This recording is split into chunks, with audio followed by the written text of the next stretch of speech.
Hello, everybody. Thank you so much for coming to the sleep clinic we have every week. Welcome, and I'm so pleased and excited to have Antje here.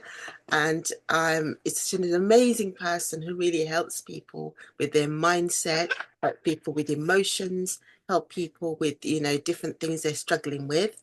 Working with women, working with different, as well as men, and because I'm a woman, I'm particularly interested in that aspect, helping with people with mindset and tools and techniques. Oh, thank you so much. Welcome, Antje, and please, over to you. All right, thank you for having me. And I'm glad to see all different new names here, people that I don't know. And if you have any questions, we can answer them in a little while. So, who am I? I'm Antje Swart. I've got a German passport, a South African heart, and I'm currently living in Sweden. And my mission is to help people to align their head, heart, and habits. Because when you feel better, you do better, you're more efficient, you're more effective. And when you are more efficient, more effective, and you're feeling better, you get better results. And when you get better results, you've got more fulfillment, joy, and wealth in your life. And how do I do that? Through various ways. One of my beautiful passions is the world of the mind and emotions and the body. And amongst other things, I'm a qualified hypnotherapist. And this is what I want to bring in here today with the sleep clinic. Because what keeps you up at night? That's the question. And most people, they have racing thoughts, right? If you have body issues like restless leg syndrome, hot flushes, or, all kinds of things, I would say, one day we do this for a different topic, different time. But today I want to speak and share a couple of tips of how you can make your mind your best friend. Because a lot of people here, they wake up or they can't fall asleep because the moment it goes quiet outside and calm outside, the mind goes. Or at 4 o'clock, the mind goes. Or at 2 o'clock, the mind goes. Or at 3 o'clock, the mind goes. And then do you rest? No, you don't. So now let's understand a little bit the power of our thoughts and our body. You have between 50 and 70,000 thoughts every single day. And every single thought has a physical reaction. And here's another fun fact. You're only aware of about 5%, 5 to 10% of your thoughts. The rest is kind of all automatic because we have a subconscious mind and we have a conscious mind. The conscious mind is analytically thinking, logical, sequential, all rational. And that's about 5, maximum 10% of your thinking capability. The rest is your subconscious mind. And it's in your subconscious mind where you have your blockages, where you have your limited belief systems, and where you have your biggest power source. Because your subconscious mind is the seat of your imagination, of your creativity, of your deep-seated values, of your beliefs, what's right and wrong. Whether you speak English, German, or Swedish, or Afrikaans like I do, or you speak Egyptian or Arabic or Hebrew or French or whatever, subconscious mind. That voice that lets you know you can, that desire, that love, that feeling, I want to change, I can be so much more. It's a subconscious mind, right? So in the same way, your subconscious mind is also of the seat of the voice that says, you're not good enough, you're not worthy, you can't do this, you should. So now, how can you make your mind your best friend?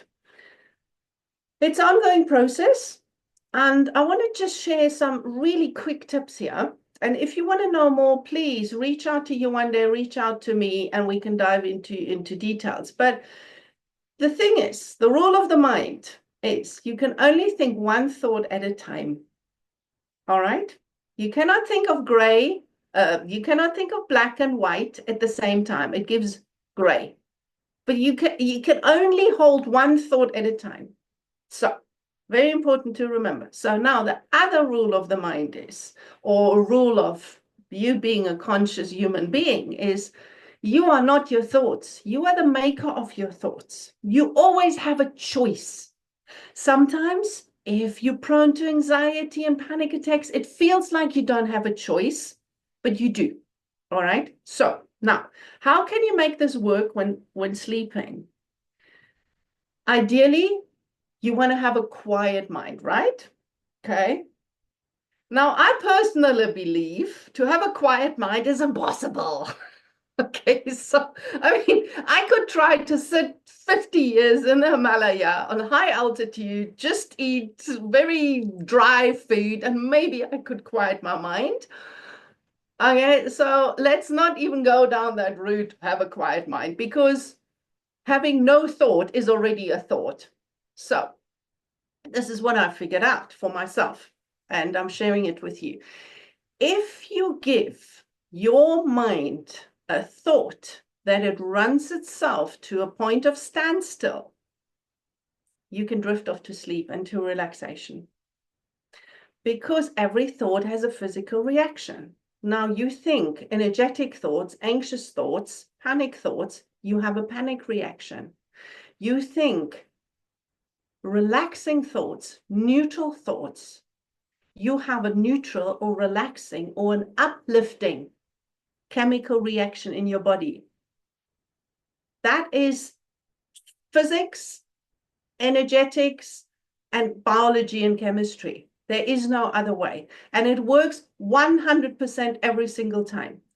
So my suggestion and tip for you is to really go and steer your thoughts in the direction where you want them, where they run themselves in a pleasant way for you to a point of standstill.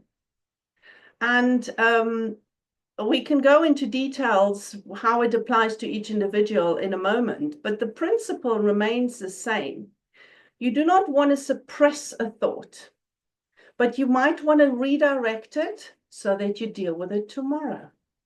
You might want to have a notepad next to you so that you can write it down, because the moment you write it down, I sometimes do that. I get up and I've got to write it down, because then I know it's captured. I will not forget it and I can relax easier. That is a possibility.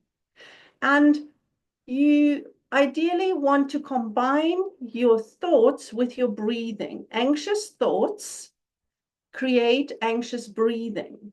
One of the best ways to calm down the body and the mind is breathing deeply into the belly. There's some beautiful breathing exercises that you can do which will trigger calming and relaxing hormones and counter out and counterbalance the adrenaline. So when you do the breathing together with calming thoughts, then you're already slowing down your nervous system. It works every single time. Now, here's an interesting thing what happens when we're falling asleep. It's quiet outside and our subconscious mind wants to speak. And this is what keeps most people awake. So if you do have the reoccurring thought patterns coming up every single time when you fall asleep, then go and address those issues at the root cause. And Yewande and I, we can help you and connect you with people that can do that. Because the subconscious mind, when the outside is quiet, it wants to speak. And when it comes up, it means you are ready to shift it. Okay? Now, before you come and see and work through whatever is bugging you, write it down. Address yourself in a positive, loving, caring manner. I said, thank you. I hear you. I see you. Can I get back to you in the morning? Kind of thing. Because the body needs to sleep. You've got to have the rest for all kinds of important functions in the body. So go, and even if you have anxious thoughts, if you just go and I hear you, I see you, right? And you choose to create a place of safety for you, that can be a kind of an affirmation of, I am safe, it's okay. And if you could combine this with calming breathing, you will guaranteed, and I don't say the word guaranteed easily, but I know this for a fact that it works. It will calm down your parasympathetic and sympathetic nervous system, and you are easier to drift off to relaxation or even sleep, right?